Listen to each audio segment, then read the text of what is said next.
السلام عليكم ورحمة الله تعالى وبركاته. عندنا هذا المكيف جنرال من واحد. عندنا تكون جليد على خط الدفع والبرودة ناقصة. 1,410. ماسورة باردة الآن توقف. سنقوم بتركيب العداد ونشوف كيف، هل هو نقص أم انسداد على مستوى الكابيلاري أو الفلتر. كما نلاحظ الآن ركبنا الكيتش العداد، فنلاحظ أن هناك نقص في غاز الفريون. نلاحظ عندنا تقريبا 65 يعني 4 بار، فهو لازم يكون 120 بسي حتى 8.5 بار.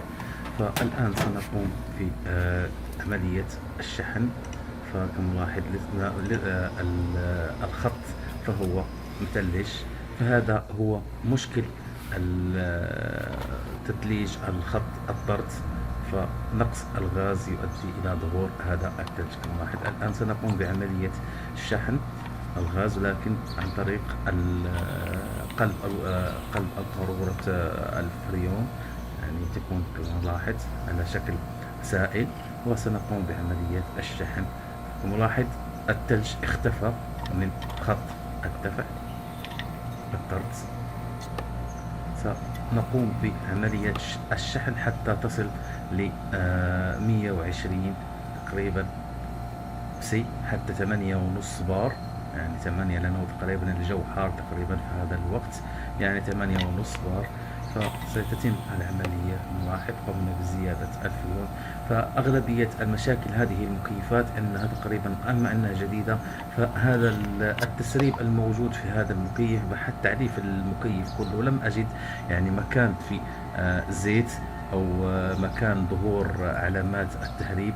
قمت بضغط الفريون فلم أجد، فهو تقريبا تسريب مجهري، يعني تسريب خبيث. يعني هذا التسريبات تظهر تقريبا على مدة 6 شهور أو 7 شهور تظهر، فهذه التسريبات صعبة جدا أنك تحصل على مكانها. فقمت الآن بعملية الشحن على بال ما يظهر الزيت في المنطقة، ونقوم بترحيب المكان ليكون سهل في الكشف عليه.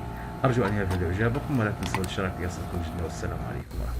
إذا كنت من متابعي القناة أرجو الضغط على اشتراك ليصلكم كل جديد، والضغط على الجرس، ولايك لجميع الفيديوهات، وشكرا لكم جزيل الشكر.